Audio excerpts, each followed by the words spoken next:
حضرت عبداللہ ابن عمر رضی اللہ تعالیٰ عنہ ایک بار باہر کسی جگہ پہ تشریف فرما تھے تو وہاں سے ایک انتہائی خوبصورت بدفعلی کروانے والا لڑکا گزرا، تو جو ہی عبداللہ بن عمر رضی اللہ تعالیٰ عنہ کی نظر اس لڑکے پہ پڑی تو آپ دوڑے اور دوڑ کر اندر چلے گئے، چھپ گئے، اور جب تک وہ لڑکا گزر نہیں گیا اتنی دیر تک آپ باہر تشریف نہیں لائے۔ آپ نے اپنا دروازہ بند کر لیا۔ کسی نے پوچھا حضور وجہ کیا ہے کہ آپ نے ایک لڑکے کو دیکھا ہے، امرد لڑکے کو دیکھا ہے، نوخیز لڑکے کو، بے ریش لڑکے کو دیکھا اور دوڑ کر اندر چلے گئے، ماجرا کیا ہے، وجہ کیا ہے؟ تو آپ نے فرمایا یہ بہت بڑا فتنہ ہے جو میرے سامنے سے گزرا تھا، کیونکہ آقا علیہ الصلوۃ والسلام نے ان کے پاس بیٹھنا، ان سے گفتگو کرنا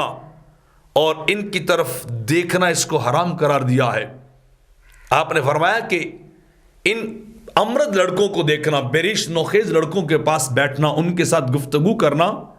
یہ اللہ نے حرام قرار دیا ہے۔ اور قاضی امام احمد لکھتے ہیں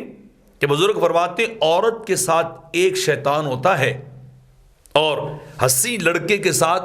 18 شیطان ہوتے ہیں، تو انسان کو اپنے آپ کو بچا کر رکھنا چاہیے۔ آج کل آپ دیکھ لیں ہمارے سوشل میڈیا کے اوپر جتنی بھی ایپس ہیں، جتنی بھی سائٹس ہیں، ان کے اوپر جہاں لڑکیوں کی برمار ہو رہی ہے وہاں نوخیز لڑکوں کی انتہائی لغو ویڈیوز چل رہی ہیں، اپنے آپ کو بنا ٹھنا کے لوگوں کے سامنے پیش کیا جا رہا ہے، دوسرے مردوں کے سامنے پیش کیا جا رہا ہے، دوسروں کے سامنے اپنے آپ کو اس انداز میں پیش کیا جاتا ہے کہ انسان برائی کی طرف مائل ہوتا ہے، انسان کے دماغ کے اندر غلط خیالات پیدا ہوتے ہیں۔ تو ایسی ویڈیوز، ایسی ٹک ٹاکس یا ایسی سنیک ویڈیوز دیکھنا جن کے اندر امرد لڑکیوں، نوخیز لڑکیوں،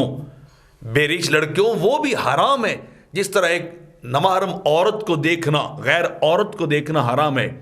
تو آپ دیکھیے عبداللہ ابن عمر نے اپنے آپ کو کیسے بچایا، اپنی کیسے حفاظت کی کہ دوڑے اور دوڑ کر گھر چلے گئے۔ لیکن آج کل اس دور پر فتن کے اندر یہ چیز بڑی عام ہوتی جا رہی ہے، جدھر دیکھو وہاں لڑکیوں سے زیادہ لڑکے آ رہے ہیں، لڑکوں کے فوٹو آ رہے ہیں، ان کی موویز، ان کی پکچرز آ رہی ہیں، اور گناہ کی دعوت کو عام کیا جا رہا ہے، اللہ کی ناراضگی کو جو ہے وہ آواز دی جا رہی ہے، اللہ کے عذاب کو بلایا جا رہا ہے۔ تو اس چیز سے بچنا چاہیے، وہ کنٹینٹس انسان کو شیئر کرنے چاہیے جس سے دوسروں کا فائدہ بھی ہو